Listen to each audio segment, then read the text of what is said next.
Absolutely.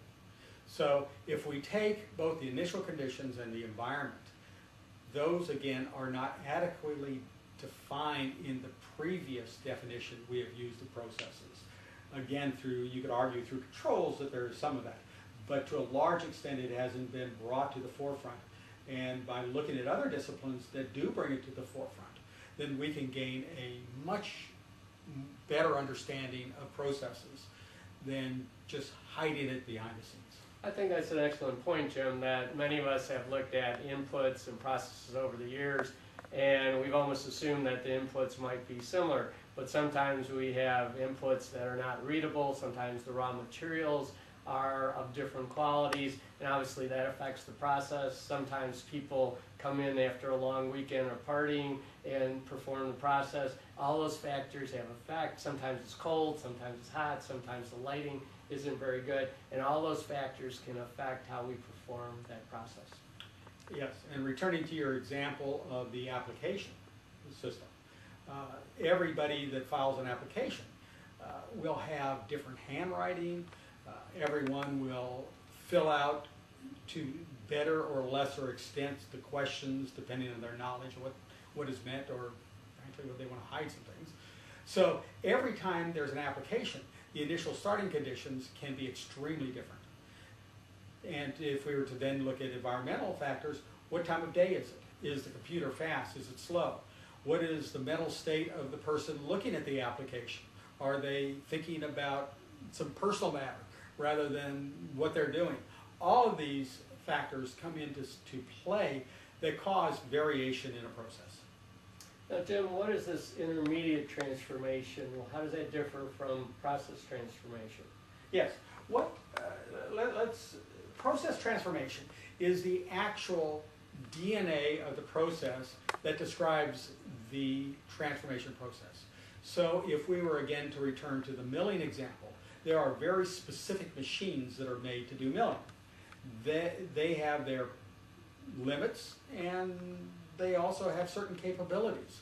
And so the ability of process transformation is to bring all that and say, here is the way we transform. Now, what happens is as the milling machine or the application is being vetted, then we have at different points different transformation states. So the transformation has not been totally complete, but is in different states. Again, returning to my example of the flower. At first you see a little bud coming up, then it gets bigger, and eventually it begins to form the flower, and eventually the flower comes out. Each of those steps along the way are different transformation states. So for example, a loan application, I may find that there's a missing credit report, so I'm at this intermediate state because I can't approve it until I have a credit report. Or I may have all the background information collected, but then I have to wait for the loan committee to approve it, and until the loan committee approves it, I'm at this intermediate state in the process. Absolutely. And intermediate states are very important because they give you a chance to assess the process performance up to that point. So if we're able to properly understand what are the key in transformation states, then what are the controls that should be in place to it to give feedback of whether the process is likely to achieve its desired outcome or not. So, for example, Jim, we may want to focus when we improve a process at what is the time between those intermediate steps, because if that time is long, then that delays completion of the process. So it could be that we are processing very efficiently, but there's these delays between the steps, these intermediate steps in the process. Absolutely. So again, these intermediate steps we didn't see in the original process model. But again, they become very critical points of analysis for managing and understanding the potential outcome we're going to achieve with the execution of the process. Okay, and then Jim, we talk about the process output. Can you speak to that? Yeah, the process output is what physically comes out of the process. Now, let's then skip to the last box, the process outcomes. The process outcomes are what you wanted to achieve with the output.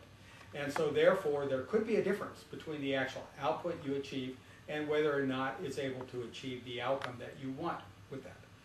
So again, if we were to return to application, at the end of it, we've got to determine whether or not the person that's applying is legally able to fulfill all the requirements of the application. And so the output might be an approved application. However, that might not be the same as getting the outcome, which means that those people were qualified to achieve it. That's an excellent point, Jim, that we have often focused on producing a result, but it doesn't necessarily lead to the result that we actually want it to, and that's caused us a lot of problems in our economy. Yeah. So what this model represents is all the key factors that go into a process. And this is going to be very critical to build and understand each of these states and bring all the knowledge we can from whatever source we can gather it to increase our knowledge about the commonality of each of these factors in bringing about the outcome that we want.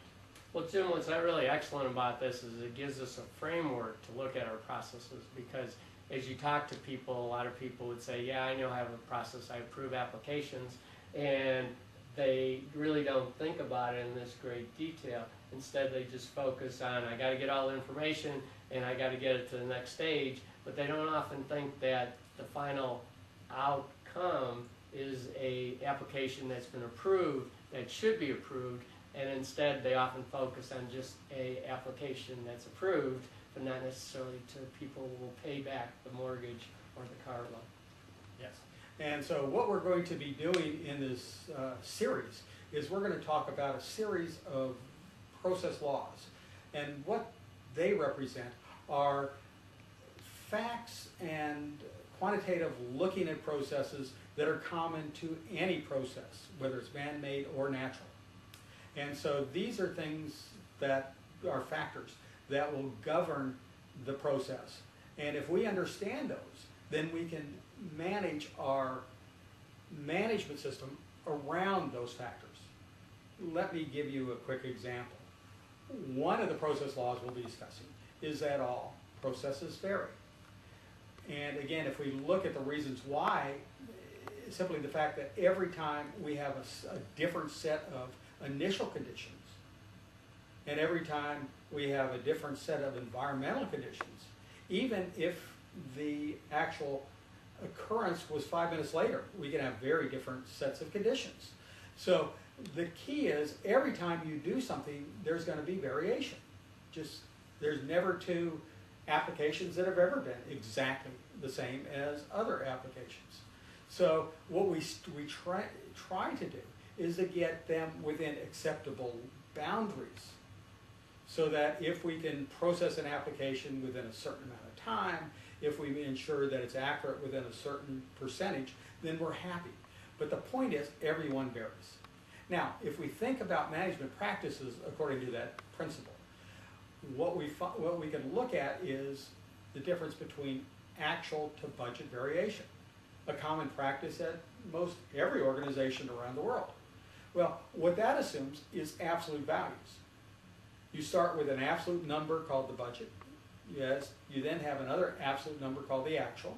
You take the variance between two absolute numbers, which results in another absolute number called the variance. Yet, but then you say, does that make any sense when we consider that all processes vary? So, as a consequence, at times our variance analysis will lead us to investigate something that, frankly, was within normal expectations based upon the variation of that process. Or maybe the variance analysis showed a number that we decided not to investigate. On the other hand, that might have been one which was outside the normal expected variation limits. So if we look at that practice, then we see that it is flawed relative to understanding variation. That if we understood that all processes vary and built more ranges of variation, then we would have a much more realistic system that mirrored the actual world.